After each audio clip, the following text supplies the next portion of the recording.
Hi, and you're very welcome back to episode 27 of season 2 of the Women's National League podcast here on finalwhistle.ie. I can hardly believe it's 27, but there's only a handful left as we are getting to the business end of the season. Of course, I'm Breifne and Aaron, and joining me once again is Aaron Clark of the WNL show. Aaron, very welcome back to the show. Good evening, Breifne. Looking forward to it. Looking forward to what's going to be a massive weekend. We're really reeling back into reminiscing of the last time the Women's National League went to a playoff, how tight the last couple of weeks were, and it really has that sort of buzz again about it. And we've had 4 teams in the hunt for the league for the last couple of weeks, so it's been great, and I'm looking forward to what's going to play out this weekend.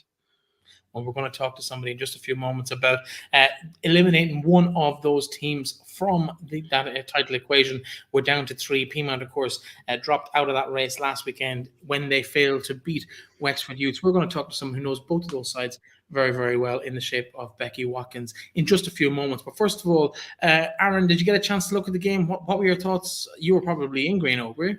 No, I actually wasn't. I still wasn't feeling too well, so I only went to the early game the weekend. But I watched it all, and probably one of the games of the season. I had absolutely everything end to end. Some mistakes here, some brilliant finishing.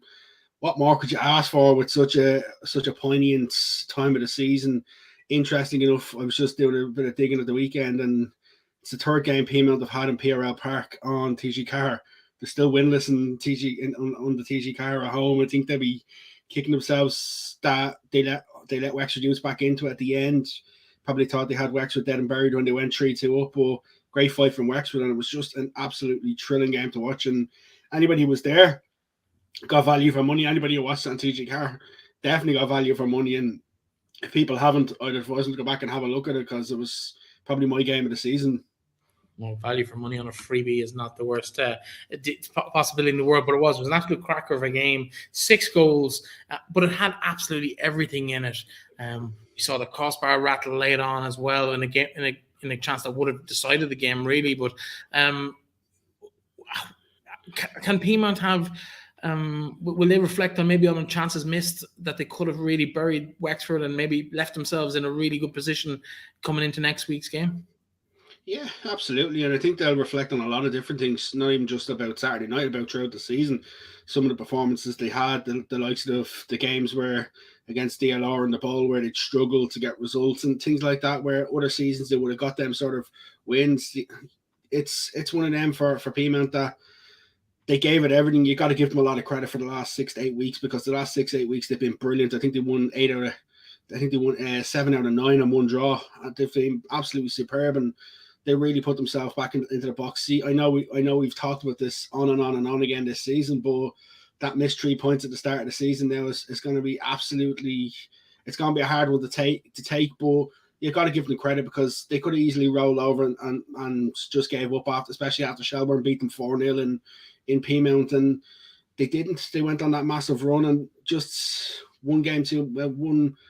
The games ran out for them. Realistically, if they had a couple of more games, they might have had an opportunity. But fair play to them. I think they gave it all, and they just come up against a stubborn Wexford side who were just determined not to lose on Saturday. Of course, Peamount can't win the title, but they could, in theory at least, finish in 2nd place on that league table if results were to go their particular way. But one person who'll be trying to make sure, no more than last weekend, that results don't go Peamount's way and that they can themselves secure the title is Becky Watkins of Wexford Youths, who face Shells in a top-of-the-table clash. Winner take all. Losers could end up with nothing. So it's win at all costs on Saturday evening. Becky joins us now. Becky, welcome to the show. Hi, lads. How are you? Can you hear me? Yeah, we're good. We can hear you loud and clear all the way up from, is it Tullamore you're in at the moment? I'm actually in Maynooth at the moment, but yeah, I live in Tullamore. Yeah, so obviously you have an awful woman studying in Kildare, but also heading to play football in Wexford at the weekend. You must enjoy being in the car. I hope you've got a good podcast on when you're going down there. Yeah, my parents actually come and they bring me, so it's a long 2.5 hours, but when you're playing, it's worth it.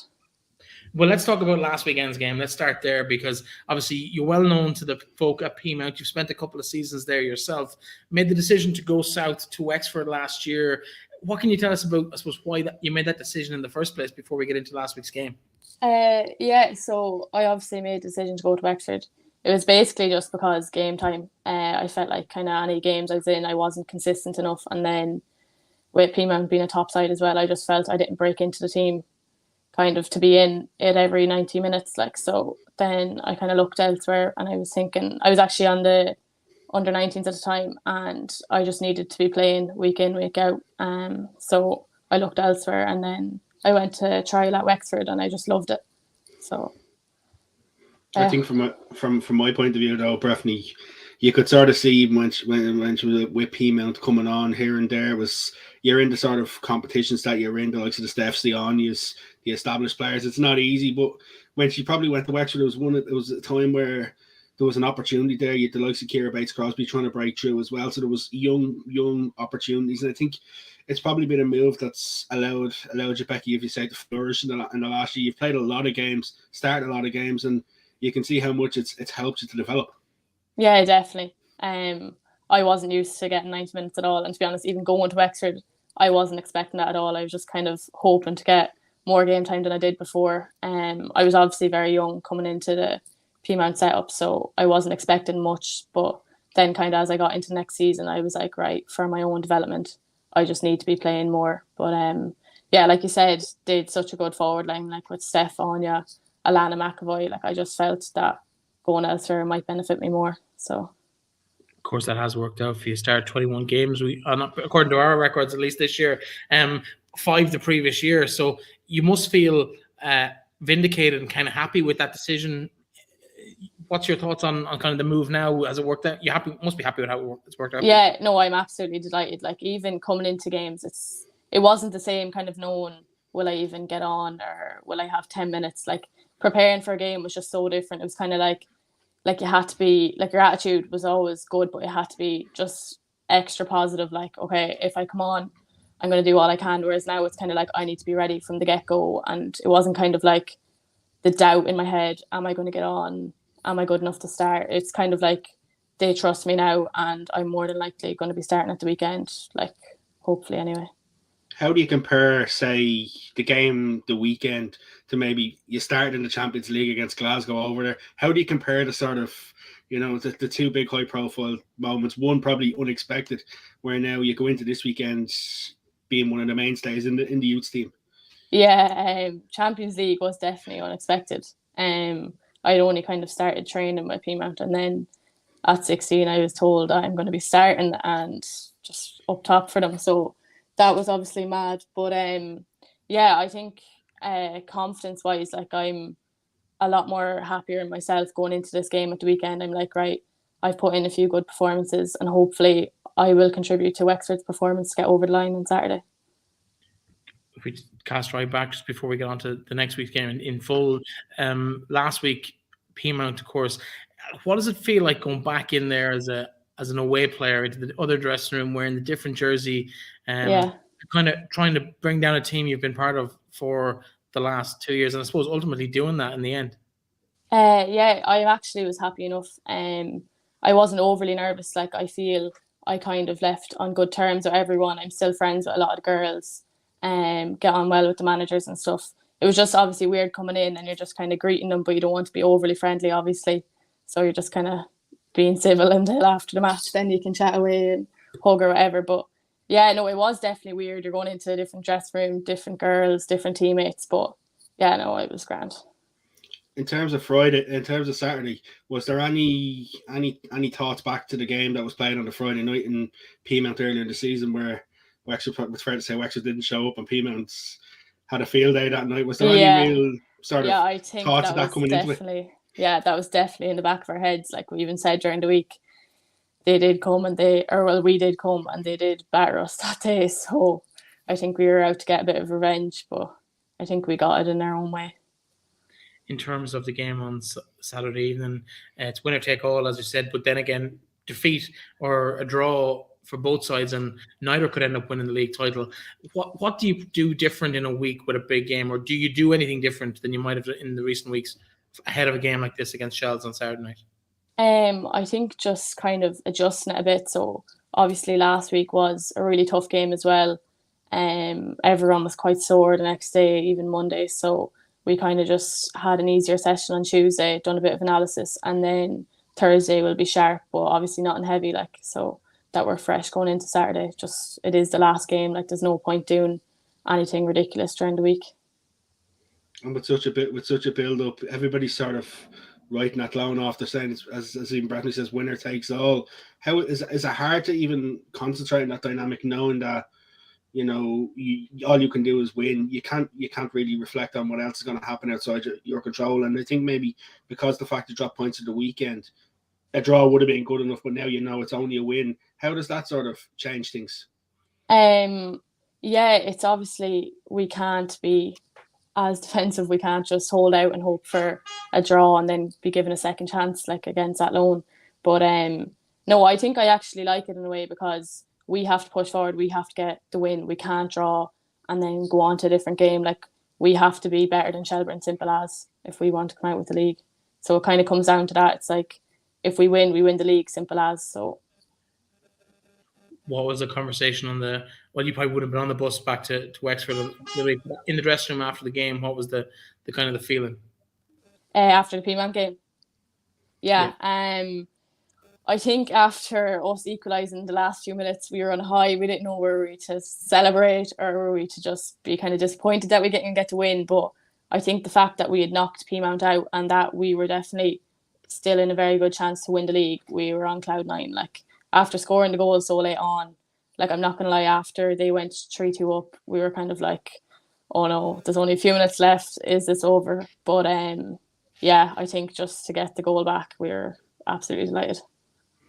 Have to reference Kylie Murphy. Obviously, she scored the second goal. Such an inspirational leader, and it's all evident what she does. You listen to the interview after the game with the League of Ireland's socials, and she references the younger players, and you see the likes of Anya Walsh, Jess Lawler scoring. It's a different age in Wexford now, where the younger players are starting to deliver big performances on the big days, and I think that also helps to take a bit of the pressure off the more experienced players as well. Yeah, no, it's unbelievable. There definitely is a huge focus on the youth in Wexford. Like, it's brilliant. Like, every time in training, Kylie's driving them on, talking to them all. Like, even I remember we were doing sprints a few weeks ago, and she had me and Aoibhinn a few yards behind her, and we had to outrun her in every sprint for us to have done a sprint successfully. Like, it was just insane, but like, it's just phenomenal the work that she puts in.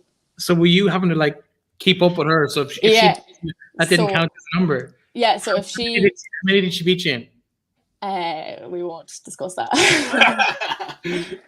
You finished up last. Yeah. I love that, but like, even from a Wexford point of view, like, Alan Malloy gets injured just after the under-19 international break. A lot of talk is, are Wexford gone? Wexford this, they're missing this and they're missing that. Was it hard for you guys as a group? Because a lot of people are putting the spotlight on to say, oh, Ellen's gone, they're not going to do anything, or Ellen's gone, they won't be successful. What's that like? Because it's a lot of pressure on the likes of Ellen, but what's it like for you as a team? Obviously, everyone was absolutely gutted with Ellen's injury, because she is one of the major players for us, and she kind of had an influence in the goals, or setting up most goals. But yeah, I think actually it's been obviously negative, but it's been positive in a way, because all of us have kind of had to step up and give that extra percent. Like, I feel even myself, right, we're down a huge loss. Everyone else has to be better. Like Emma Walker and Jess Lawler, who have come on, they know they have huge boots to fill. So I don't know, I think the morale, everyone's kind of like, do it for Ellen as well. Obviously Della's injured as well at the moment, but like, even in that loan, like, I know things didn't go our way, but we were just looking at her and what she would do to be on that pitch. Like, it's just outrageous, and the discipline she has. So I think everyone in the back of their heads was just like, if we can't do it for ourselves, do it for Ellen, because it just means absolutely everything to her, like it should. Yeah, of course, Ellen highly involved in that World Cup qualification as well in recent weeks. I suppose yourself, one interesting note, I'm just looking back to your stats here. You started more games for Ireland last season than you did for Peamount. Been part of that under-19 team, getting that opportunity to really excel at an international level. With the girls qualifying, I know you haven't been involved really up to now. Is that an ambition? Is that realistic? Is that something you'd have in the back of your mind going, if I really put the effort in for the next 6 or 8 months, there's a small chance, there's a little chance that I could be on that flight to the South Hemisphere. Yeah, So- absolutely. Yeah, so kind of coming from the 19s, it's kind of been a gap for me at the moment, but it's definitely something I will be like aiming towards. Like it would be, I don't even know how to describe what it'd be if I got some sort of call up, but yeah, no, it definitely is what I'm working for. And sure, obviously starting loads of games this season, I think I'm working towards that, like where I wasn't really kind of anywhere in the spotlight when I wasn't kind of getting game time. No one really knew who I was. So I'm hoping after the first season in Wexford and then next season things hopefully get even better.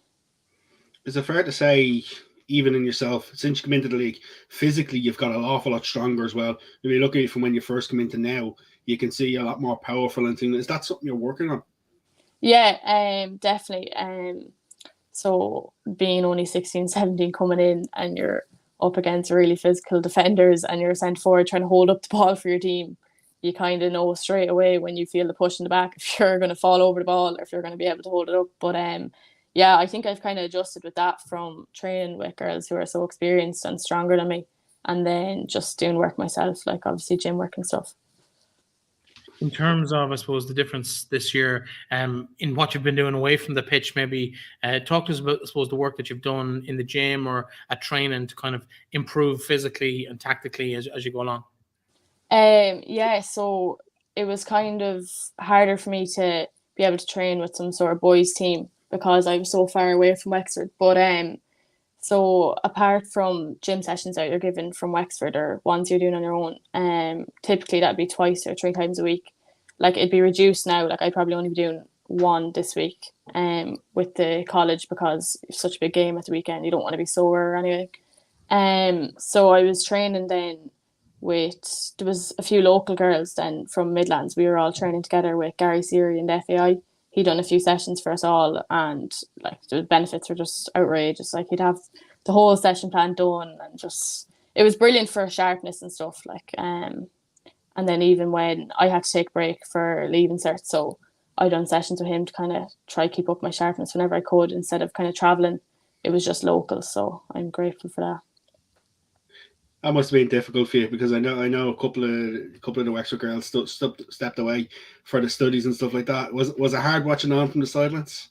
Yeah, you just kind of had the guilt, stepping away and just feeling bad after letting down the girls, really, because you're after coming into this team, haven't really proven myself at all, and then you kind of have to come out because things just got a bit too much. But yeah, it was definitely hard just watching and cheering on and hope that they'd get the result. But look where they are now, so they done fine. I think people understand the pressures on people at that stage of their lives. They get the trade off of the two.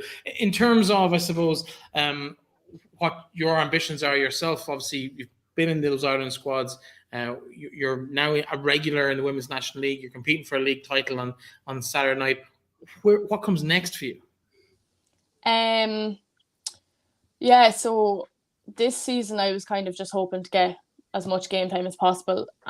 Next season I'm hoping to like just get my name out there a bit more, be more of a name that's kind of out or feared kind of coming into games, not just someone who plays on the team. Like I want to have more of an influence on the team if I can, just in my own performance, like, and then see where it takes me. Like you said, if I can work anyway towards an international call up, like I'll be it's just amazing. Like that'll be all I want. But yeah. What would it mean to get a National League title on Saturday night? Oh, I mean everything. I think after such a long season, like, and if you told us at the start when we were going through such a rough patch that we were going to be in this chance, we wouldn't have believed you. But we kind of got out of it, and we've got the results that were needed. So. You mentioned doing the Leaving Cert this year, obviously, and you're studying in Maynooth at the moment. The college's scene is fairly vibrant at the moment. I saw a team sheet from, I think it was Galway last week. That was scary in terms of the talent that's at their disposal. What's the setup like in Maynooth? Are you playing football in Maynooth? Yeah, we actually just had training there before the podcast. But yeah, Maynooth's actually a very good setup. They kind of surprised me the minute I came in. It was so professional. But so many Women's National League players are in, and there's even girls who's actually stopped playing football at all, but they're outrageous. Like the shots they're pulling off in training. Like the training's just like I kind of thought, okay, college football it probably won't be as serious as women's national league or whatever, and obviously it is a different standard, but some of the girls are just outrageous. Like you have Leah Doyle, Erin Fildara, Sarah Kiernan. She's after leaving now, but like just unbelievable.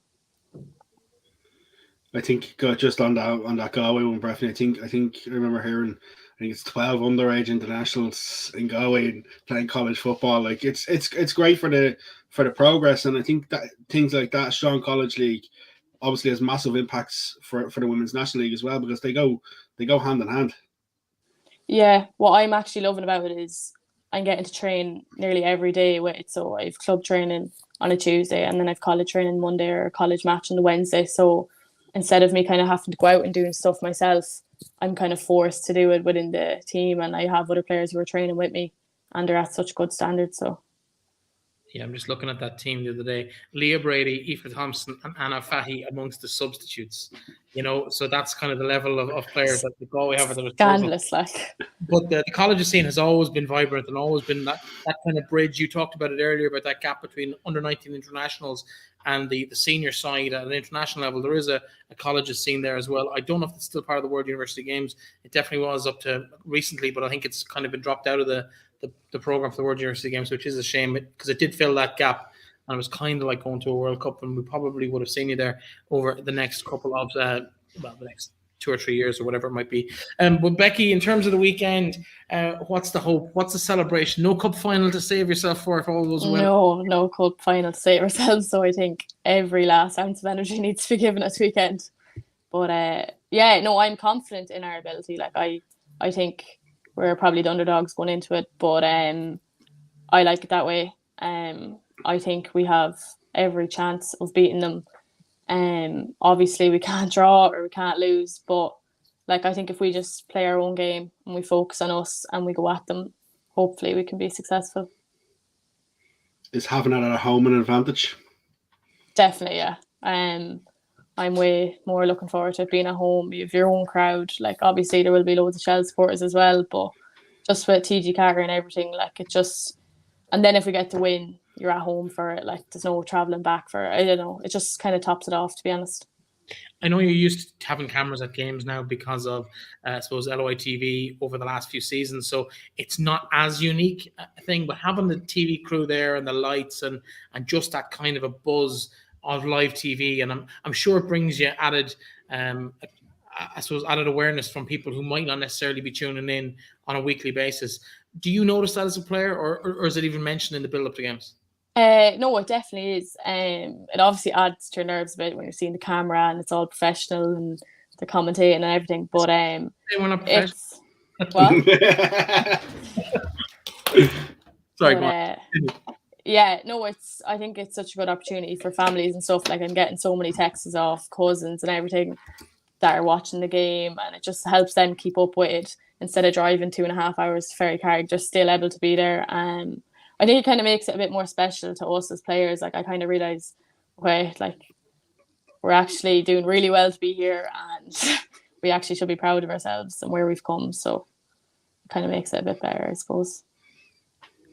I have one final question for you, and I suppose it boils down to what you've just said about the 2.5 hour round trip. You're not a million miles from Athlone. Has that thought ever crossed your mind? Did that come up as an option last year? Yeah, no, it definitely did. Obviously, when I was considering the leaving cert, I was like, Athlone's only half an hour away, would have been ideal. But I just found when I went to Wexford, it was just a whole different feeling. Like I just loved it straight away. The girls were just amazing. Like, and nothing against Athlone. Like I still have loads of respect for them. Sure, look how well they're doing. They could be in for a league or cup, but yeah, no, it just kind of came down to when I went to Wexford, I just had that feeling kind of straight away that this is the club I want to be in, and this is where I think I'm going to get on best. So that was kind of it. Well, you're one game away from potentially winning the league, so we can't knock that decision from any angle. Becky, so great to have your company for the last 20 minutes or so. Thanks very much for joining us, and the very, very best luck to you and your side in the game on Saturday evening. Thanks for joining us. Thanks a million, lads. Becky Watkins there from Wexford. She seems fairly relaxed, fairly calm ahead of what's potentially the biggest game of the year. Yeah, but it's good to see as well. The only question I'd say is how relaxed will she be on Friday night? That's the question when you're going into Saturday morning and the nerves start to creep up. I do like from a Wexford point of view. I think they would be delighted that the game's not in Talca Park, just with the fact that they got the rowdy, raunchous crowd from Celts behind the goal as well. They'd have been getting singing songs. They'd have been noisy throughout, and I think they will travel. But just being in Ferrycarrig Park, home surroundings, home thing from a Wexford point of view is good. But like, it's a game of football. Everybody it has to be won in the end of the day. Same two teams played last year in the last day of the season, and that was a thrilling encounter when Adele Kennedy played in goal. Thankfully, this weekend we won't see an outfielder in goal for Wexford. Hopefully, you never know what happens in the Women's National League. Plenty of other games, of course, across the weekend to come. But let's maybe take a quick look back at the games we've skipped past in this weekend or last weekend just gone. And if I bring them up here in front of me, we're looking at let's go maybe to the other title challengers at Athlone. They had a fairly intense game. Galway, they know each other so well over the years. Players have jumped between the two clubs since Athlone came into the league. In both directions. A lot of girls based in Galway playing with Athlone and vice versa. They needed a win to keep up any hope of winning the league title. Tough game against their local rivals. Effectively, they did pull it out of the bag. A great goal, great win, 1-0. I think, Galway with the fact that the news they've got in recent weeks has given a lot of players a spur because they know what's going to happen next year. And I think you could see that they were playing there. They want to finish the season off on as good a note as possible. But the thing about them is Galway, they're also in a battle for fourth place with the likes of DLR and Bow, fifth place. So they don't want to lose that. They know quite well if a win this weekend would seal that for them, but they could have potentially sealed it last weekend. So they have a lot to play for themselves. There's a lot of pride. You look at the likes of Julianne Russell down there, but Galway gave it as much as they got. They had some opportunities, a couple of efforts off the woodwork and things like that. But from an Athlone point of view, I think for them it was just about getting job done. They wouldn't have minded if it was a 95th minute 1-0 winner. They just wanted to come out there with the 3 points. I think they know there's no pressure on them when it comes to the league title. The pressure was all on the other two teams because they needed a draw in Ferrycarrig Park and Peamount last week and a draw in Ferrycarrig Park to force a playoff this week. That was the only way they would stay in it. If Wexford had won, they were obviously out of the title race. So from them, they've no pressure on them in terms they're just playing to try to get results as possible, and they're on a good run of form. And I think from them, they'd be happy to just get that 1-0 win. Yeah, at times it wasn't pretty, but it's all about just getting the results at this stage of the year, and it just shows how far they come. Other years they probably would have lost that game. Yeah, it's a big moment for Athlone ahead of this. I don't think anybody, even with the good start they made to the season, would have expected them to last the course and be in the hunt on the last day of the season. So interesting to see how that pans out in Dalymount this weekend. Could be they could force a playoff. Of course, they can't win the league at the weekend, but they could force a playoff.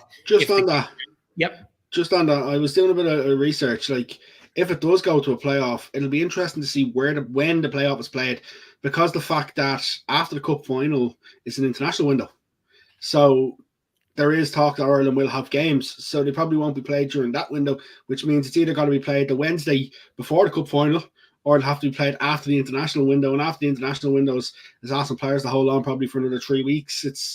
It's an interesting schedule thing. I wonder will the FAI come out and say if a playoff is, this is where it's going to happen, or I assume the clubs may already know details like that.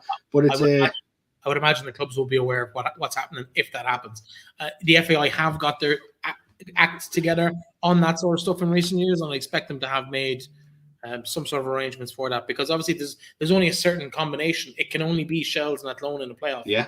Wexford either win or lose at the weekend. So it could be 2 trips to Tallaght Stadium potentially in 4 days. I'm sure they won't be complaining in the Midlands with that one. They'll find the money for the bus on that particular occasion.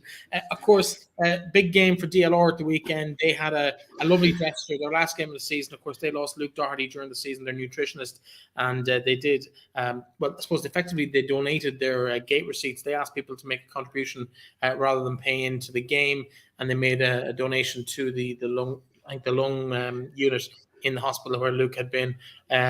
Fantastic gesture from them. Honestly, a little bit disappointed with the amount that was raised from a crowd of 600 people to raise 400.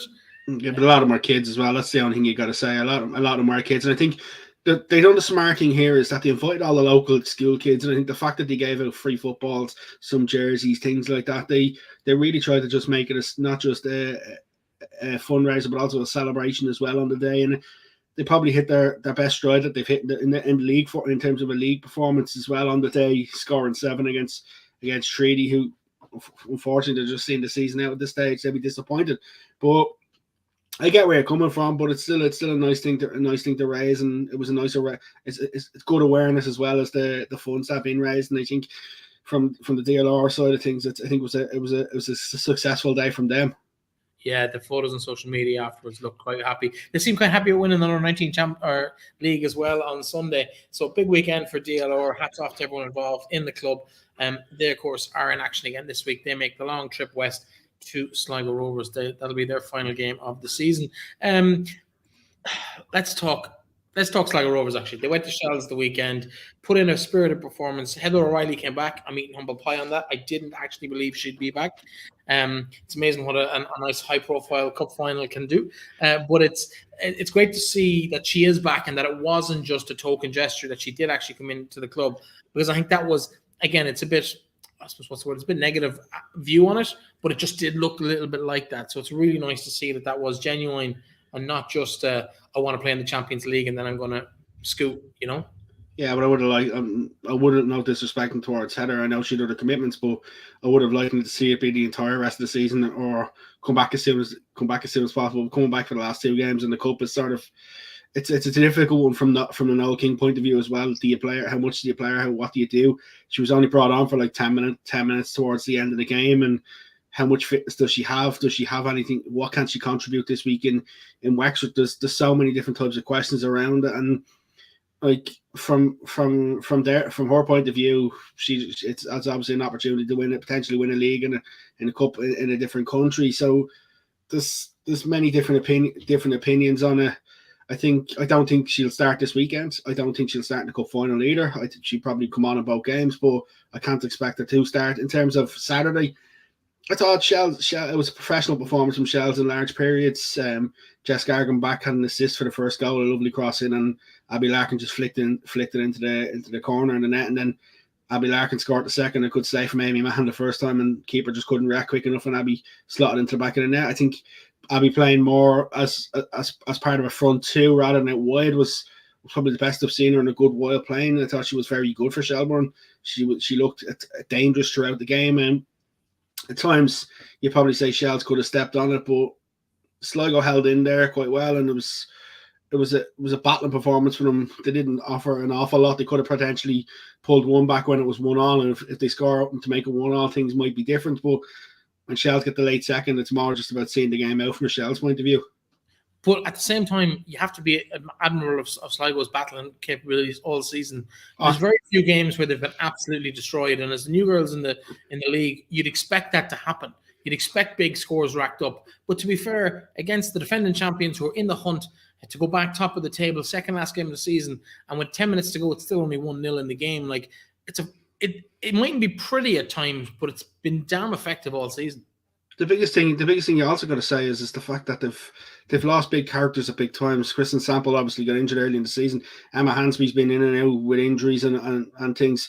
So they haven't really also had probably the settled experience that they would have wanted as well. You got to give them a lot of credit. There's definitely been a lot of battles. Like on another day, other teams could roll over and be beaten 6-7-0 in these sort of occasions.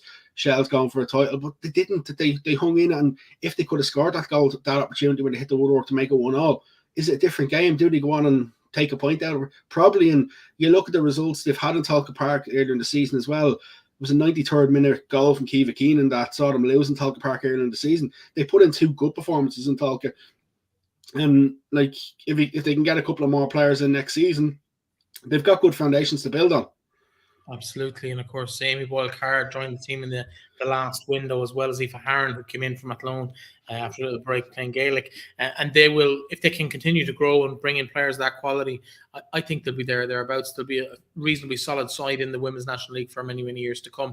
Of course, we're throwing another Rovers-sized grenade into the league next year. We've already spoke to Collie O'Neill on the last episode about that. We'll have plenty more to talk about that over the next 6 months ahead of the opening rounds of the Women's National League. Final game of the weekend, of course, Cork City and Bows. Two sides, both have probably underperformed by their own standards this year. Bows have I wouldn't say Bows have underperformed this season, and that's being totally honest with you. You look at some of the players they have there, they probably shouldn't be getting some of the results that they've got. Like, yes, they brought in Rachel Doyle and Neve Pryor and Alita Griffin in the mid-season, but there's only 8 games to go at that stage. Like, they've got some big results that they probably shouldn't have got. Like, they've definitely been eking out a large performance out of players that maybe wouldn't necessarily be starting if they had the caliber of players they would have liked, and that's not being disrespectful, but I think they've come on massively, absolutely.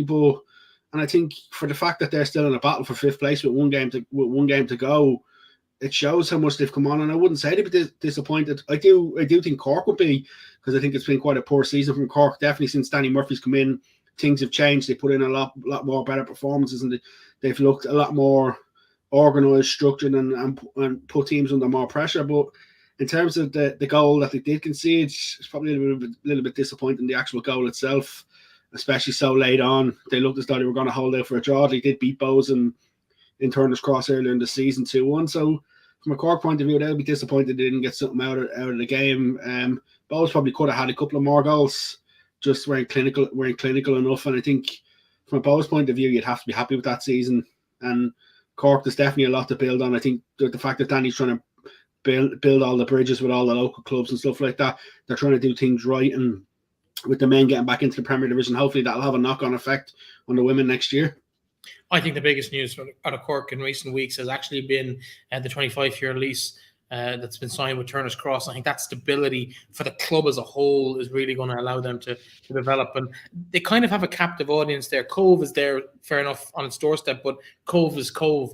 Cork City is always going to be the higher or the bigger profile brand in that relationship. And I think for what Cork can bring to that, I'd love to see the women really push on again, because we need a strong Cork side. We need a strong side from that Munster region, and Treaty haven't been at the races this year for the most part. It'd be interesting to see how that develops over the winter as well, what they look like at the start of next season. The biggest thing is the number one job for Cork City, as soon as the last game of the season ends, is ensuring they keep Danny Murphy next year. That's the number one priority. You can see the attitude amongst the players, how things have changed, how they've improved. And if they could get a really, really strong pre-season into them, there's no doubt they could kick on from where they are at the moment. They've got some brilliant players, the likes of young Laura Shine up top, Eve Mangan, Zara Foley's come back in, obviously, from America a bit. Abby McCarthy's had a decent season for them. They've got players there. It's just a case of sometimes maybe they might need a little bit of an arm around the shoulder just to bring them to the next level. And I think Danny's probably the sort of person to do it. He can give them the vocal when they need it, but he can also put the arm around them and say, listen, it's okay, next week we'll go again. And I think, to me, if they can tie Danny down for next season, that'll be a massive step in the right direction. Absolutely. Let's take a quick look at the league table before we move on to next week's fixtures. At the top, of course, as you can see, so tight between those three teams. Shells and Wexford, they face each other in a winner-take-all clash in Ferrycarrig on Saturday evening. Wexford Youths need to win that game. A draw could be good enough for Shells, but they'll have to hope that Athlone don't win in their clash with Bohemians. Peamount United, unfortunately for them, knocked out of the running for the league title last week, still in touch with a second or third place finish. They, of course, make the journey down to Galway themselves, looking to hold on to that 5th place. So plenty of decisions to be made in all of these games, with plenty of interest in maybe trying to finish 5th rather than 7th as you go down that table. And as we mentioned, Sligo and Cork, a little bit of drift of Bows in 7th, while Treaty United are in 10th place at the moment, and disappointing season for them in that particular instance. Aaron, it's like, where do you go with that? What's the plan for next year from those two teams in particular? I know we touched on Cork a little bit, but where do you go for Treaty and Donna Reardon? I think for Don, he just needs to continue to build bridges and structures with the local area, because there's no doubt there's lots of great young players there. You see some of them in Galway, some of them in Cork, and I think he sort of said it himself when we spoke to him earlier a couple of weeks ago. He said that when I'm coming in quite late as well, it didn't help him. I think he's built quite a good nucleus there. Yes, they've had a couple of times where they've been badly beaten, but there's other times where they've come up and put in good performances against teams that maybe they weren't expected. And I think probably just need to get a bit of consistency. That's probably the biggest thing from a Treaty point of view is if they can get a bit of consistency going and they can pick up early results next season. But if they get a couple of players in, that'd help. But the problem is if they don't get the players in, it could be a case of another year of what we've seen this year. And I don't think that does anybody any justice. I think realistically, it's going to be a difficult off-season for them. They'll probably have to hit the ground running straight away. It's about probably trying to entice players. Hopefully players are starting to see the tune of they no longer want to sit on benches in certain clubs and, just be there because their friends are there. They want to play football. I think that's probably the biggest thing that in the National League that we need to break a mantra of. Too many players are just happy that they're with certain clubs where if you want to be the best, you got to be playing week in, week out, and hope that's how we improve the weaker teams as well. If other players are seeing that there's an opportunity to play 90 minutes here, 90 minutes there, like look at Becky Watkins. Yes, Peamount were going for a league title, and she left them to go. Peamount were they went for a league title last year. They've won leagues. She left them because she saw she wasn't going to get an opportunity to play 90 minutes week in, week out.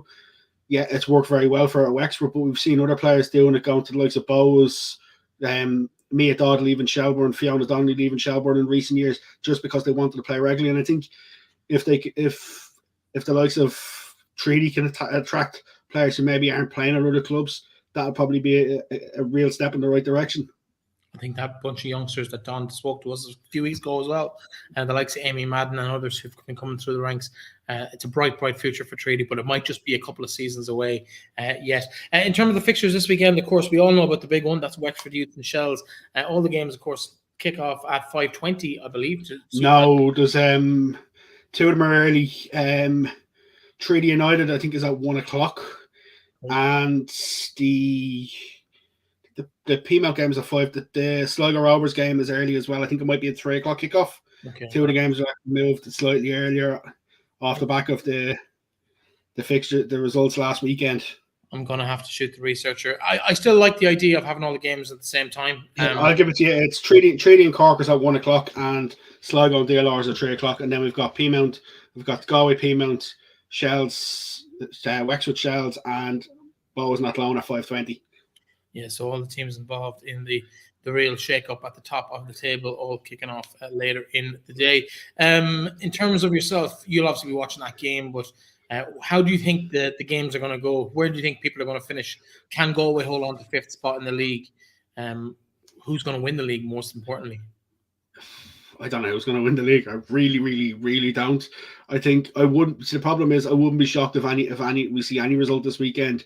We see a Shells win, we see a Wexford win, or we see a draw down there. I am going down to myself, and it's one you can't miss. Wexford have had a title decider down there a couple of years ago when they played a young Peamount side, and they were successful that time. So they have a nose of winning the league at home as well. And I think it'll be a difficult task for them. I think for the fact that they dropped the points last week, giving Shells the advantage.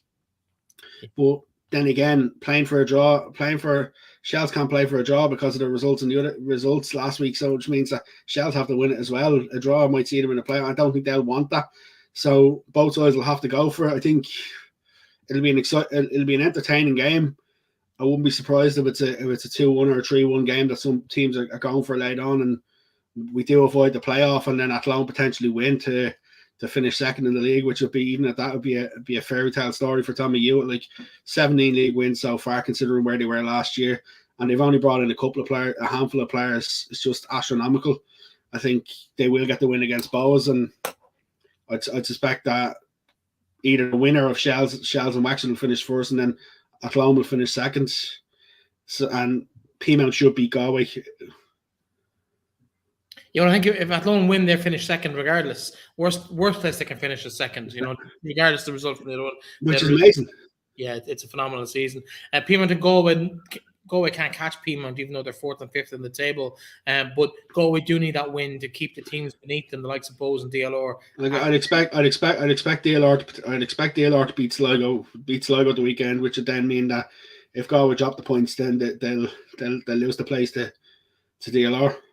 Absolutely. So big decisions to be made at all levels of the league at the weekend. They were probably the main talking points. But the biggest talking point in the last 2 weeks, other than maybe the choice of songs that people will be singing when they're celebrating, we're not going to get into that now. It's been done to death. We've seen number ones coming out off the back of it.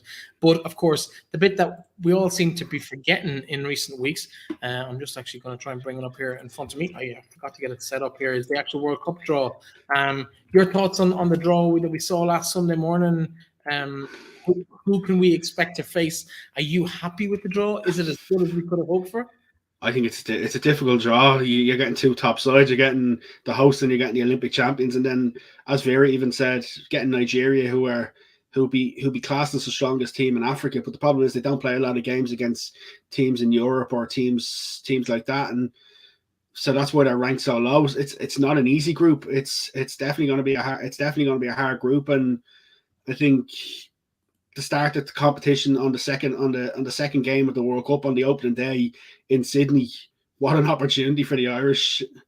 It's unbelievable. It's unbelievable to have that, even to say we're there now, we know who we're going to play. It was never going to be easy. I think Australia in the opening day is just something else. There'll be an unbelievable Irish buzz there. There'll be loads of Irish fans who'll somehow manage to get their hands on tickets. And then I think the only one disappointment part of the Irish World Cup draw is the fact that we play games in Sydney, Perth, and Brisbane. So it's a hectic lot of traveling to go east, west, east. So it's tough, but you got to do it. It's going to be an amazing experience, and I really hope the National League gets a massive kickoff on it. Be interesting to see where the National League starts with next year, because of the fact of the World Cup. If we're going to have a longer mid-season break, there's lots of permutations. There's a window in November, there's an international window in February, and then there's one in April, and that's all we've got between now and the World Cup. And Vera was started speaking last week at the weekend about trying players out in November, February and April are sort of where she'll look to nail down her squad, and I think it'll be tough for players to break in, but what an exciting 9-10 months ahead. Yeah, no, I'm really excited about it as well. It's going to be great to see kind of over the next 6 or 8 months how that squad gets formed and who we're likely to see in it. Will she be loyal to the people who got her there? I think in the most part she will, but I still wouldn't put it past her to pull one or two rabbits out of her hat. Will that be a newly fit again El Malloy? Maybe. Will it be someone else breaking through from the current under-19s? Could it be someone like Joy Ralph? She's very young. She talked something interesting at the weekend when we were speaking to her. She talked about players emailing and say they're eligible to play for Ireland, and she talked about the whole they have to have a strong Irish heritage for her to consider them. She talked about they're not going to go for players if they don't already have an Irish passport. They're not going to help players get Irish just to qualify and play for a World Cup. So it'll be interesting if she unearths one or two from that. But I don't think, by the sounds of things, I think she wants to be really sure before she commits to letting someone like that play. I think you could be right in terms of it could be someone from an underage. Yes, Joy Ralph has had an unbelievable year at underage football. It could be a National League player. It could be someone like even an Abby Larkin who struggled for opportunities to have a great next year and then catapults herself into the squad because she hasn't made the bench for the last number of games. So there's massive opportunities. It's a massive 8 months for the home based players as well. I think it'll be interesting to see what she does in terms of do they have anything extra for the home based players? Like look what the North done, because they had a lot more home base. They had them on professional contracts for 6 months leading up to the Euros. The National League, a couple of National League sides played them in friendlies as well. And I think it wouldn't surprise me if there's a couple of players put on additional training programs and things like that from the National League. But I'm excited for the World Cup. Hoping to go, obviously hoping to be there. Just waiting to finalise the stuff with the day job. But once we do, hopefully we'll be booking flights to Australia for next summer. Well, listen, the professional stuff is a bit awkward. We're looking at the trouble the Irish are having at the moment, trying to get the women's 15s players on professional contracts, and the money's not there. 15 grand a person. The girls are basically saying, nope, can't afford to live on 15 grand a year. So do the FAI have the money? We know they've been in the news this week with the Jack distributors, and that's a whole case that's going to blow up was a petition made to the High Court today, I believe, according to reports, to wind them up. If they don't have that FAI contract, they're pretty much done and dusted. She talked a little bit. I'll give you a little bit more back based off what we had with here at the weekend. They talked about they'll get like preparation money as well out of FIFA and things like that, where she's hoping to use things like that towards to help with the preparation. Like they've already been talking about next summer. Do they have a base in Australia, or do they not have a base? So even things like that would cost. There's a lot to be worked out, and once they work that out, they'll sort of know. Sponsors will obviously want to be involved, so they should get a rise from sponsors as well, and hopefully a lot of that will cover the opportunities, because there's no doubt we need to maximize the next year, because if we don't, we'll always live with what if. And once every T and I is crossed, and you could say we've done everything we can, whatever will be then will be. Once you can hold your hand on your heart and say we've done everything, people will be happy. Absolutely. It remains to be seen how the sponsor thing is going to go for them. It's a huge ask. I would prefer to see that money be dished out before you have to qualify, help you qualify, rather than wait till you get to the top table and then we'll give you everything. It's one of those things. It's just frustrating. But listen, Aaron, I think that's pretty much us for the week. It's been an exciting round of games last weekend. It promises to be even more exciting this week. All eyes, of course, will be on Ferrycarrig Park for 5:20 on Saturday evening. And across the rest of the league, there's going to be excitement trying to see as teams finish up with a pretty lengthy break through to next February, or maybe earlier when the league kicks off. So all to be seen how that pans out later in the show. To Becky Watkins, who joined us at the start of the show for a chat about her anticipation of the weekend ahead. Thanks very much for joining us. It's great to have her on the show. Aaron, neck on the block, who's winning the league? Before I let you go. I'd love to say, I'm not going to lie, I'd love to say Athlone win the league. I really would. But I honestly can't call it. I think it's going to be a playoff. I'd love to see Athlone win it, but I think it's going to be a playoff. I think it's going to be a draw in Ferrycarrig. And as long as Athlone do the business in Athlone, in Dalymount, but I think that's where it's going to end. I think Shells are going to win. I'd love it. I think Shells are going to win it in the playoff, unfortunately. But that's where we are. Speaking of playoffs, I might as well give one mention. Full-time scores in the two playoffs tonight in the Airtricity League men's Premier Division, First Division playoffs. Longford and Galway 2-2 in Bishopsgate, while with 2 minutes played in injury time, it's 3-1 Waterford, the promotion favourites, looking likely to go into that final week's time. Aaron, thanks for joining us. Chat to you again next week.